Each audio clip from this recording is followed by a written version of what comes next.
Professor Roni K baby, ഈ വർഷങ്ങളായി നിലനിന്ന ഒരു വലിയ തെറ്റ് തിരുത്തുകയാണ് കേന്ദ്ര സർക്കാർ എന്നാണെന്ന് അദ്ദേഹം പ്രസംഗിച്ചത്.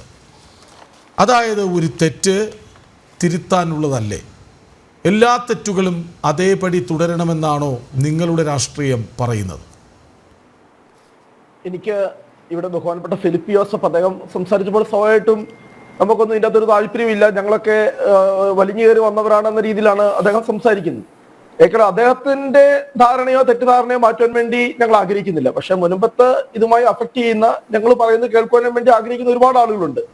ഞങ്ങൾ പറയുന്ന സന്ദേശം ഉൾക്കൊള്ളാൻ വേണ്ടി ആഗ്രഹിക്കുന്നവരും അവിടെയുണ്ട്. സമരസമിതിയുടെ ഭാഗത്തു നിന്ന് അങ്ങനെയുള്ള പ്രതികരണങ്ങളും വന്നു കഴിഞ്ഞിട്ടുണ്ട്. ബഹുമാനപ്പെട്ട പിതാക്കന്മാർ ഉൾപ്പെടെ അവിടുത്തെ ആ മുൻപത്തെ ജനങ്ങളുടെ ഹൃദയവേദന അതേ അർത്ഥത്തിൽ ഉൾക്കൊള്ളുന്ന പിതാക്കന്മാരുടെ തന്നെ വാക്കുകൾ ഇന്നലെ വന്നു കഴിഞ്ഞിട്ടുണ്ട്.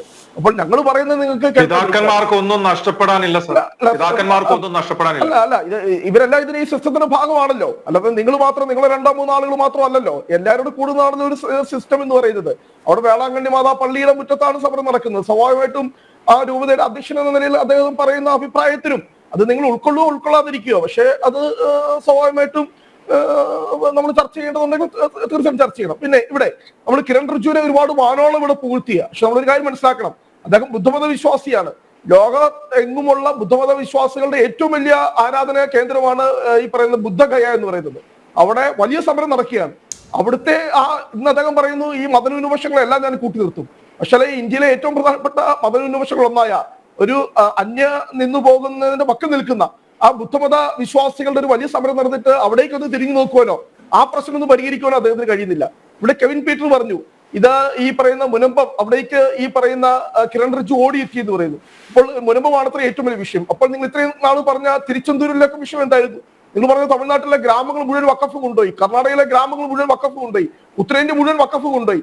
അവിടെ ഒന്നും കിരൺ റിജിജുവിനൊന്നും പറയാനില്ല. അദ്ദേഹം ഓടി പിന്നെ ഇവിടേക്ക് എത്തിയാണ് മുനമ്പം. അപ്പൊ അത് തന്നെ ഞങ്ങളുടെ ആദ്യം തൊട്ട് തന്നെ പറയുന്നത് ഇവിടെ മുനമ്പത്തിന്റെ രാഷ്ട്രീയം.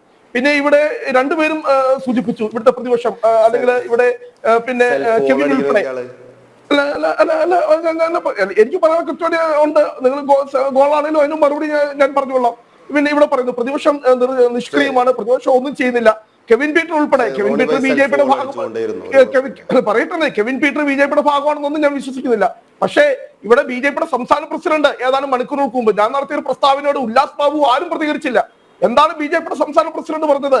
ഈ പറയുന്ന രാജീവ് ചന്ദ്രശേഖർ അദ്ദേഹം പറഞ്ഞു പ്രതിപക്ഷ നേതാവ് വി.ഡി. സതീശൻ പറഞ്ഞതിനെ സ്വാഗതം ചെയ്യുന്നു, ആ നിലപാടിനെ സ്വാഗതം ചെയ്യുന്നു എന്ന് പറഞ്ഞു. നിങ്ങൾ അങ്ങനെ എല്ലാം നിങ്ങൾ പറയും, നിങ്ങളുടെ ആയെങ്കിലില്ല. നിങ്ങൾ അങ്ങനെ ചുമ്മാ ഒരു വളരെ ഗൗരവമായ ഒരു ചർച്ചയെ ഇങ്ങനെ വളരെ പിന്നെ രീതിയിൽ സംസാരിക്കാതെ, ഇങ്ങനെയാണ് ബിജെപിയുടെ സംസ്ഥാന പ്രസിഡന്റ്, ഇങ്ങനെയാണ് വളരെ ഉത്തരവാദിത്വ ബോധമുള്ള ബിജെപിയുടെ സംസ്ഥാന പ്രസിഡന്റ് ഇങ്ങനെയാണ് പരാമർശം നടത്തുന്നത്. നിങ്ങൾ അദ്ദേഹത്തോട് വിളിച്ച് ചോദിക്കേ, കെവിൻ പീറ്ററിന് ബിജെപിയുടെ സംസ്ഥാന പ്രസിഡന്റോട് വിളിച്ചു ചോദിയില് നിങ്ങൾ പരിഹസിച്ചതാണോ അല്ലോ എന്നുള്ളത്. വളരെ ഉത്തരവാദിത്വ ബോധത്തോടുകൂടിയാണ് അദ്ദേഹം പ്രസ്താവന നടത്തിയത്. പിന്നെ ഇവിടെ ഉല്ലാസ് ബാബു പറയുന്നു ഇവിടെ ഈ പറയുന്ന ആചാര അനുഷ്ഠാനങ്ങളിലല്ല വക്കപ്പോട്. ഒരു കാര്യം വളരെ ഇന്ത്യൻ ഭരണഘടനയുടെ ആർട്ടിക്കിൾ 25 മുതൽ 28 വരെ മതസ്വാതന്ത്ര്യത്തിൽ കൃത്യമായി പറയുന്നത് അഡ്മിനിസ്ട്രേഷൻ ഓഫ് പ്രോപ്പർട്ടി എന്ന് പറയുന്നുണ്ട്. അത് എന്ന് പറയുന്നത് വിശ്വാസത്തിന്റെയും ആചാരങ്ങളുടെയും എല്ലാ ഭാഗമാണ് അഡ്മിനിസ്ട്രേഷൻ ഓഫ് പ്രോപ്പർട്ടി എന്ന് പറയുന്നത്. വളരെ കൃത്യമായി തന്നെ പിന്നെ ഭരണഘടനയിൽ പറഞ്ഞിട്ടുള്ള. പിന്നെ ഇവിടെ എന്താണ് ഞങ്ങൾ ഇതിനകത്ത് ഇവിടെ ഉല്ലാസ് ബാബു പരിഹസിക്കുന്നു 10 മിനിറ്റ്. ഞങ്ങൾ കൃത്യമായി ഈ വഖഫ് ഭേദഗതി നിയമം വരുന്നതിന് മുമ്പാണെങ്കിൽ 10 മിനിറ്റ് കൊണ്ട് വിഷയം പരിഹരിക്കാൻ വരുന്നു. കാരണം എന്താണെന്നറിയോ? കാരണം 2019 വഖഫ് ബോർഡ് ആസ്തി രജിസ്റ്ററിൽ എഴുതി ചേർത്തത് നിങ്ങൾ പറയട്ടെ 2019 ഞങ്ങൾ 610 മുനമ്പങ്കാര് വന്ന് തടഞ്ഞിരുത്തിയിരുന്നോ? 10 മിനിറ്റ് കൊണ്ട് പരിഹരിക്കാൻ സതീശൻ ഓടി രക്ഷപ്പെട്ട സമയത്ത്, ഓടി ഇറങ്ങിയ സമയത്ത് മുനമ്പത്തിൽ 610 കുടുംബക്കാർ തടഞ്ഞിരുന്നോ? ഓടി രക്ഷപ്പെടാൻ പോകുന്നത് നിങ്ങളുടെ ബിജെപിയുടെ നേതാക്കന്മാരാ. അവിടുന്ന് ഓടി രക്ഷപ്പെടാൻ പോകുന്നത്. ഇന്ന് മാലയിട്ട് സ്വീകരിച്ച ഒരു നാളെ നിങ്ങളെ ചൂലെടുത്ത് അടിക്കുന്ന ഒരു സാഹചര്യം നാട്ടിലുണ്ടെങ്കിൽ റോണി കെ ബേബി മുനമ്പത്ത് 610 കുടുംബങ്ങളെ വിളിച്ചിരുത്തിട്ട് നീ ഇതിനുള്ള എതിർപ്പൊന്ന് പറ. മുനമ്പത്ത് പോയി ഒരു കസാരയിട്ട് ഈ 610 കുടുംബങ്ങളുടെ മുമ്പിൽ നാട്ടിലുണ്ടെങ്കിൽ റോണി കെ ബേബി ഈ പറഞ്ഞ വാക്കുകളാണോ പറ? നട്ടലുണ്ട്. കാരണം എന്താ സമരസമിതിയുടെ പ്രസ്ഥാനം വന്നില്ല. നിങ്ങളത് കേൾക്കേ, എന്താ സമരസമിതിയുടെ പ്രസ്ഥാനം വന്നത്? ഈ കിരൺ റിജിജുവിന്റെ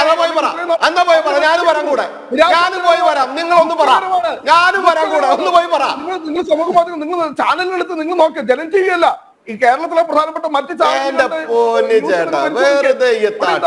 അങ്ങനെ നിങ്ങൾ പറയുന്നത് മാത്രമാണെങ്കിൽ ശരി, നിങ്ങൾ പറയുന്നത് മാത്രമാണ്. ഞങ്ങളൊക്കെ എന്താ ഞങ്ങളുടെ പ്രതിപക്ഷ ചാനലുകളല്ലെന്ന് കേരളത്തിലെ കാര്യങ്ങൾ നിശ്ചയിക്കുന്നത് കമ്മ്യൂണിസ്റ്റ് പാർട്ടിയുടെ അടുക്കള നിരങ്ങികളായിട്ടുള്ള വിഭാഗമല്ലെന്ന്, കോൺഗ്രസ് പാർട്ടിയുടെ അടുക്കള നിരങ്ങിയിട്ടുള്ള വിഭാഗമല്ലെന്ന് കേരളത്തിലെ കാര്യങ്ങൾ തീരുമാനിക്കുന്നത്.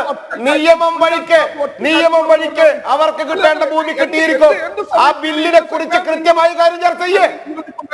ഉല്ലാസ് ബാബു പറഞ്ഞ എത്രയോ കാര്യം വിയോജിപ്പുണ്ടായിരുന്നു. അക്ഷരം പറഞ്ഞില്ലല്ലോ. ഞാൻ ഒറ്റ കാര്യം മാത്രം ചോദിക്കാൻ ഈ വഖഫ് ട്രൈബ്യൂണൽ മതകോടതിയാണ് എന്ന് നിങ്ങൾ പറഞ്ഞ നിങ്ങൾ ഇതേ നിയമത്തിൽ തന്നെ ഈ വഖഫ് ട്രൈബ്യൂണലിനെ നിലനിർത്തിയില്ലേ? നിങ്ങൾ ഈ പറയുന്ന മുഴുവൻ ശരിയായിരുന്നെങ്കിൽ, നിങ്ങൾ ഈ പറയുന്ന നുണക്കഥകൾ മുഴുവൻ ശരിയാണെങ്കിൽ ഈ നിയമത്തിൽ നിങ്ങൾ വഖഫ് ട്രൈബ്യൂണലിനെ എടുത്ത് പള്ളാക്കളായിരുന്നു. എന്നിട്ട് നിങ്ങൾ ഒന്ന് സംസാരിക്കണമായിരുന്നു. ആ വഖഫ് ട്രൈബ്യൂണലിനെ നിലനിർത്തിയത് മാത്രമല്ല, നിങ്ങൾ മതകോടതിയാണ്, ശരിയത്ത് നിയമത്തിന്റെ അടിസ്ഥാനത്തിൽ പ്രവർത്തിക്കുന്ന കോടതിയാ. എന്നിട്ട് ഒരു കാര്യം നിങ്ങൾ മനസ്സിലാക്കണം, മുസ്ലിം നിയമം അറിയാവുന്ന ഒരു മതപണ്ഡിതനെ കൂടി ആവശ്യപ്പെടായിരുന്നില്ലേ? അല്ല, നിങ്ങൾ പറയുന്ന മുഴുവൻ എന്താ അങ്ങനെ ഈ പറയുന്ന മുഴുവൻ നുണകൾ പറഞ്ഞ് എന്താ ഇവിടെ മുഴുവൻ എന്താ വഖഫ് ബൈ യൂസ് ആ പ്രൊഫഷൻ നിലനിർത്തി. ഇന്ത്യയിലെ വഖഫ് ഭൂമിയുടെ 90% എന്ന് പറയുന്നത് വഖഫ് ബൈ യൂസ് ആണ്.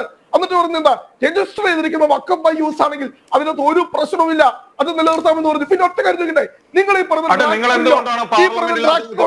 ഡ്രാക്കോണിലോ എന്ന് പറയുന്ന ഒറ്റ കാര്യം 2011 ഈ അമെന്റ്മെന്റ് വന്നപ്പോൾ അന്ന് JPC-യിലുണ്ടായിരുന്ന രാജ്നാഥ് സിംഗ് ആയിരുന്നു, അതുപോലെ തന്നെ സുഷമ സ്വരാജ് ആയിരുന്നു. അവരിതിനെ സപ്പോർട്ട് ചെയ്തു. 2011 യുനാനിമസ് ആയിട്ടാണ് ഈ വഖഫ് നിയമം പാർലമെന്റ് പാസാക്കിയത്. അന്ന് നിങ്ങളുടെ BJP നേതാക്കന്മാരോട് പോയി BJP MPമാർ ഉൾപ്പെടെ വോട്ട് ചെയ്തു. BJP MPമാർ ഉൾപ്പെടെ വോട്ട് ചെയ്താണ് ഈ 2011. അപ്പൊ നിങ്ങൾ ഈ പറയുന്ന മുഴുവൻ പച്ചക്കള്ള പച്ചതുണ ജനങ്ങളെ തമ്മിലടിപ്പിക്കുക ഒറ്റ. അപ്പൊ അതിനെ തുറന്നു കാട്ടാൻ, അതിനെ എക്സ്പോസ് ചെയ്ത് ഞങ്ങളുടെ കടമയാ. അതിനകത്ത് ഞങ്ങൾ എന്തിനു ചർച്ച വന്നു ചോദിച്ചാൽ കൃത്യമായ ഉത്തരവുണ്ട്. എന്താണ് ഞങ്ങളുടെ താല്പര്യം തീർച്ചയായിട്ടും നിങ്ങൾ പറയുന്ന പച്ചക്കള്ളങ്ങൾ